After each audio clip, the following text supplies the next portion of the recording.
Assalamualaikum warahmatullahi wabarakatuh. Jumpa lagi dengan Amel di Mimbar Sepekan. Kali ini kita kembali menyapa Bang Jamaluddin. Apa kabar Bang? Alhamdulillah baik, Amel. Baik ya Bang. Cantik kali ini kita Bang ya, pakai bulu-bulu kali ini. Oke Bang, aku ada lihat di sini kan kayaknya dari minggu lalu kita lebih banyak konsentrasi di koran Mimbarum, tampilnya lebih ke banyak berita utama itu soal demo ya Bang ya. Kenapa Bang kita pilih nih Bang demo sebagai berita utama kita dalam kayak 2 minggu ini ya, masih tetap kita pertahankan itu. Kenapa Bang? Ya, baik. Pertama kita benar tadi mengangkat terus persoalan unjuk rasa di mana-mana di Kota Medan khususnya pasca kebijakan naiknya harga bahan bakar minyak. Masih tetap bertahan berarti ya Bang ya, demo-demo itu tetap dilakukan. Hampir tiap hari demo dilakukan oleh kalangan masyarakat, mulai dari mahasiswa, kalangan kampus, kalangan masyarakat hingga para driver ojek online. Mereka menilai kenaikan harga BBM ini sudah pasti sangat menyulitkan warga, khususnya masyarakat kecil, di mana para pengunjuk rasa ini menilai sudah pasti kenaikan harga BBM ini berdampak pada kenaikan harga bahan pokok lainnya. Ya, Bang, aku hari Kamis ya Bang, aku lihat kemarin ada videonya tuh viral ya Bang, ojek online pada mengitari lapangan Benteng itu ya Bang, yang mengitari lapangan Benteng berdemo.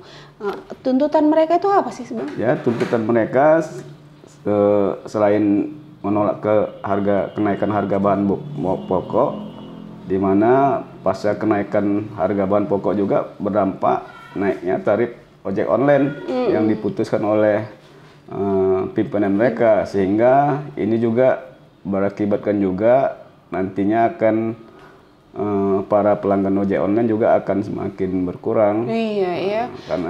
Karena itu mereka kemarin ada juga menuntut tidak diberlakukannya kenaikan tarif ojek online tersebut, karena sudah pasti selain menyusahkan para pengojek online sendiri, di mana harga BBM naik pula harga tarif mereka, sudah pasti kan mereka akan kesulitan. Iya, bisa kehilangan pekerjaan pelanggan ya. Kan mereka tidak mengendarai ojeknya sendiri. Iya, bisa nggak dapat sewa gitu ya Bang ya. Karena tadi aja Bang, aku pagi-pagi tadi ada kebetulan ada mertua sakit kan. Jadi mau ambil obat cuman jauh, ada kerjaan. Aku coba pakai GoSend. Yang biasanya sekitar 20-an ribu ngambilnya dari sana, dari USU sana. Sekarang udah 31.000 Bang tarifnya, udah naiknya cukup banyak gitu ya. Jadi memang kalau kenaikan harga BBM ini sangat berpengaruh ya Bang terhadap kenaikan yang lainnya. Kalau PNS kayaknya gajinya bakal naik nih Bang ya, ASN ya. Kalau itu nanti itu naik terus pas naik terus ya. Kita ini kapan naiknya Bang? Oke Bang, kita lanjut. Ini soal BBM. Terus kemarin berita tetap tentang Sambo masih tetap kita lanjutkan Bang, walaupun agak meredup. Kayaknya masih ada ya Bang ya tentang Sambo. Nah ini juga kita lihat persoalan Sambo ini mungkin semakin meredup dengan adanya kenaikan harga BBM dan demo sana sini, hingga kasus bocornya yang disebut-sebut dari Bajorka, rahasia negara sejumlah pejabat tinggi negara. Ini juga semakin mencuat, sehingga kasus Sambo meredup, sehingga sejumlah kalangan menilai ini semacam ada upaya meredam kasus Sambo tersebut. Iya, lantaran ini ya Bang ya, BBM naik, kasus bocor rahasia, ya ini dugaan sah saja dari kalangan masyarakat. Jadi kita sebagai salah satu media ya Bang ya, media sebagai salah satu tugasnya sebagai pengawas ya Bang ya. Yang berkaitan dengan masyarakat, bersinggungan masyarakat akan kita naikkan demi publik itu tahu bahwasannya informasi yang berkembang saat ini adalah ini. Jadi memang harus terus ya Bang ya, harus kita tetap ikuti ya Bang ya. Oke Bang, kalau aku boleh tahu tuh Bang, selain dari demo dan kasus-kasus sambo yang saat ini menjadi berita utama kita apa Bang? Selain dari demo dan kasus yang lain, seperti kasus bocoran rahasia sejumlah pejabat penting, khusus di Kota Medan sendiri juga kita ada mengangkat isu yang lagi-lagi ini juga menjadi perhatian publik, khususnya di masyarakat Sumatera Utara, Kota Medan khususnya, yaitu kembalinya Wali Kota Medan melakukan bagi-bagi sembako ke masyarakat. Itu maksudnya masyarakat yang menjadi kemana? persoalan masyarakat yang dia selaku Wali Kota Medan namun bagi-baginya ke daerah lain. Oh gitu, jadi dia nggak bagi-bagi di Medan ya Bang? Iya. Kemarin aku Kalau baca yang kayaknya kemarin di Serge ya Labuan Bang? Batu, Oh Labuan Batu. sepekan kemarin dia bagi-bagi sembako di Kabupaten Ke Serdang Serge. Bedagai, Serga. Hari ini kemana lagi Bang? Nah ini belum tahu kan, mungkin kan Belum tahu, ini kayak Kaminji terus tadi kita katanya. khusus mimbar umum mengangkat isu ini karena di masyarakat sejumlah kalangan menilai sangat tidak etis ya jika bagi-bagi sembako tersebut dilakukan di luar daerah, mengingat masih ada warga Medan, warganya sendiri di Kota Medan yang lebih membutuhkan ketimbang dia sebagai pemimpin ke kabupaten lain. Walaupun kita tidak mengesampingkan bagi-bagi tersebut, tidak mempersalahkannya, namun kan alangkah lebih baiknya selaku pimpinan di Kota Medan dia lebih memfokus kepada masyarakatnya yang ada di Kota Medan. Nah ini juga ada isu dan informasi kita terima, dan kemarin di keredaksian Mimbar Umum telah membentuk tim ataupun memfokuskan ada informasi tersebut yang kita terima bahwasannya bagi-bagi sembako yang kemarin dilakukan oleh Wali Kota Medan itu kemungkinan dana dari katanya dari perkumpulan ataupun hasil kumpulan para PNS yang berinfak ya, untuk Bang, ya?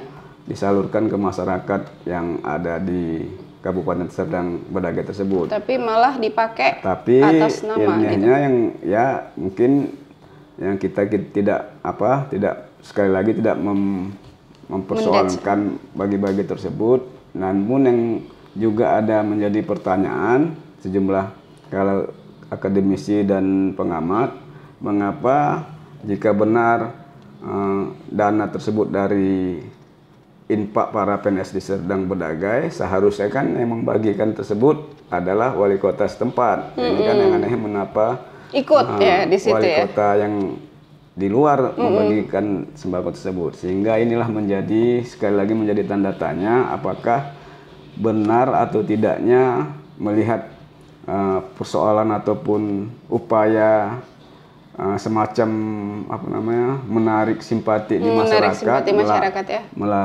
melalui bagi-bagi sembako atau yang lainnya. Jadi kayak ada isu dia menuju sumur satu ya Bang? Satu nih, ini semakin menjadi tanda tanya bagi kalangan masyarakat. Iya, kalau misalnya yang bagi-bagi gitu kan, infak dari ASN itu bagi-bagi bupati atau datang, seharusnya yang datang tuh gubernur ya Bang ya, gubernur. Kalau datang untuk ikut bagi-bagi nggak masalah gitu ya, tapi kalau misalnya dia langsung wali kota Medan yang ke daerah itu kayaknya makanya dia menimbulkan tanda tanya lagi ya Bang ya. Terusan walaupun dia katanya kemarin sebagai wakil ketua HIPMI pusat ya Bang ya.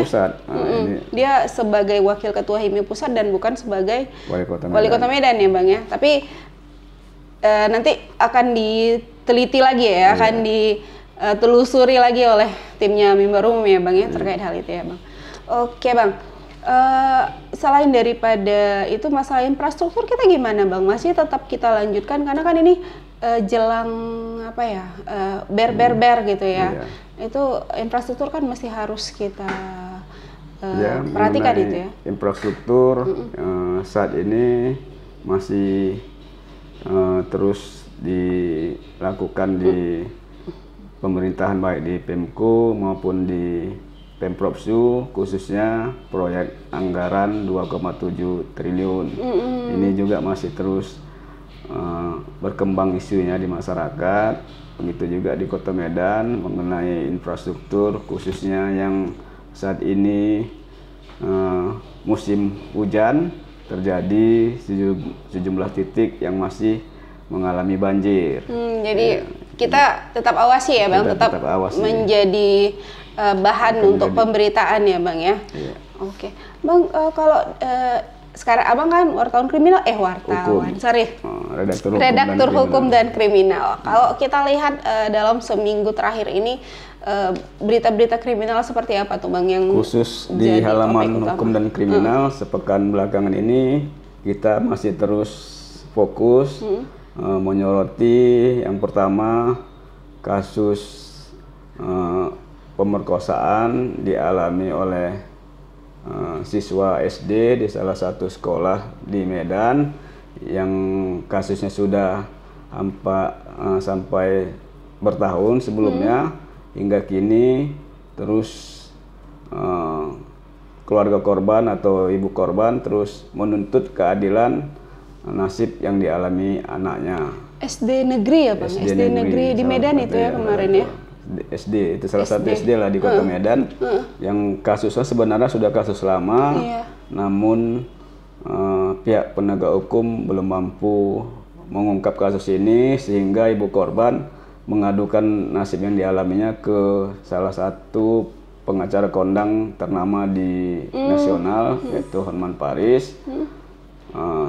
Sehingga dengan mencuatnya kembali kasus ini, pihak kepolisian khususnya Polda berjanji akan terus mengupayakan kasus ini benar-benar terungkap dan mengungkap pelaku-pelaku yang ada yang terlibat dalam kasus ini yang kemungkinan disebutkan oleh ibu korban yaitu dilakukan oleh kepala sekolahnya, penjaga sekolah, bahkan katanya satpam sekolah tersebut. Oh iya, yang kemarin viral ya Bang, datang nemuin Hotman Paris ke Jakarta kemarin itu ya untuk gitu. Mudah-mudahan ya selesai ya Bang ya untuk kasus itu, karena bukan negeri kayaknya tuh ya Bang ya. Negeri ada juga pernah, tapi ini bukan ya, lain lagi kasusnya ya. Itu udah berapa tahun itu Bang? Udah hampir katanya 2 tahun. 2 tahun belum selesai juga. Lama juga ya Bang ya. Kita lihat lah, karena kan kalau sekarang ini kan masalah kekerasan kepada perempuan dan anak itu menjadi perhatian sebenarnya, tapi rata-rata tuh lama untuk pengusutannya ya Bang ya. Itu kenapa Bang? Kalau berdasarkan analisa Bang selama ini gimana Bang?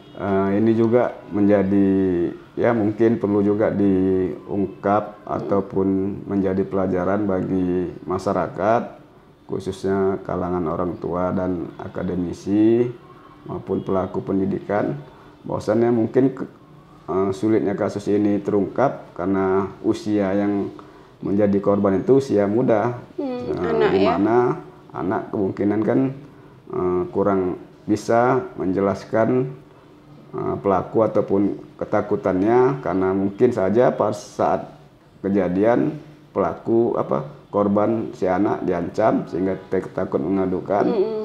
Selain itu juga kemungkinan juga keengganan pihak keluarga untuk mengungkap kasus ini karena mungkin rasa malu nanti terungkap di masyarakat. Karena panjang ya Bang ya itu. Kepanjangan mungkin juga kemungkinan karena kasus yang ya sudah tidak menjadi rahasia umum, bahwasannya kalau kita berurusan dengan hukum di Indonesia ini akan malah menyulitkan kita sebagai pengadu ya, malah kadang lebih sulit pengadunya dibanding ya terbukti saja dengan korban pemerkosaan anak yang dialami siswa SD ini kan sudah bertahun kan. Kalau kita yang orang biasa aja kan sebulan aja berurusan dengan hukum sudah repot, sudah malas kan, sudah repot dan banyak biaya mungkin itu saya kan. Ini juga menjadi yang menarik lagi di isu yang ada berkembang di Kota Medan ini juga. Belum habis persoalan siswa SD diperkosa oleh Kapsek maupun penjaga sekolahnya. Ada lagi isu kemarin kita angkat beritanya, yaitu seorang anak korban permerkosaan hingga dia mengalami terjangkit HIV. Ini juga menjadi isu yang diangkat oleh mimbar umum dan kasusnya sudah diangkat oleh pihak kepolisian, khususnya Kepolisian Daerah Sumatera Utara untuk mengungkap dan menelusuri kasus anak yang korban pemerkosaan hingga terjangkit saat HIV ini setelah diperiksa di rumah sakit diuji ternyata positif HIV. Itu juga ya Bang ya, berarti bahaya. Dan kalau kita lihat sekarang ini kayak kemarin ada juga kasusnya Bang ya, pelecehan ya Bang di angkutan umum ya Bang ya, makanya anaknya loncat dari ini ya, dari angkot ya. Korban yaitu siswa salah satu SMA di Kota Medan yang saat mau pergi ke sekolah pagi hari menaiki angkot di kawasan Dr. Mansur USU, namun saat di tengah perjalanan dia kabarnya pengakuannya mengalami pelecehan oleh salah satu penumpang di dalam tersebut sehingga dia lompat menghindari aksi kejahatan tersebut. Dan kemarin viralnya tuh dia butuh darah ya Bang ya. Oke. Jadi kalau bisa Medan belum aman ya Bang ya. Medan belum aman sampai saat ini ya Bang ya. Jadi kalaupun misalnya ditambah ya Bang, ditambah dengan kenaikan BBM, kenaikan harga-harga semua, masyarakat pasti bakal, kita harapkan jangan jadi hilang ini ya, jadi hilang akal juga ya Bang. Mungkin bisa jadi imbauan bagi masyarakat, mungkin dengan pasca kenaikan harga BBM ini ya sudah pasti kenaikan harga-harga bahan pokok yang lainnya ataupun bahan-bahan yang lainnya serta kebutuhan lainnya sudah pasti, sehingga mau tidak mau tanpa kita sadari kesulitan di masyarakat akan semakin sulit dan masyarakat jika sudah kesulitan perekonomian sulit, masyarakat terpojok apapun dilakukan sehingga inilah menjadi peringatan bagi kita untuk selalu waspada terhadap aksi-aksi kejahatan yang ada di sekitar kita. Oke Abang. Oke Bang, terima kasih. Sekarang kita waktunya untuk apa ya Bang? Promosi ya Bang ya? Promosi koran. Bang, Abang juga pegang dong. Kita promosikan ke pemirsa koran Mimbar Umi untuk edisi Jumat ya. 16 September ini soal demo masih ada ya Bang ya? Iya. Kita buat besar soal demo. Yang ini juga soal demo nih hari Rabu ya. Demo terus menjadi halaman utama. Ini Bang, bisa di mana aja gitu kita dapat Bang? Kasih tahu buat pemirsa kita Bang. Di konter-konter yang diapakan oleh Mimbar Umum, di toko-toko. Di toko-toko yang di konter manapun yang ada dengan harga berapa Bang? 3.500 per eksemplar ya.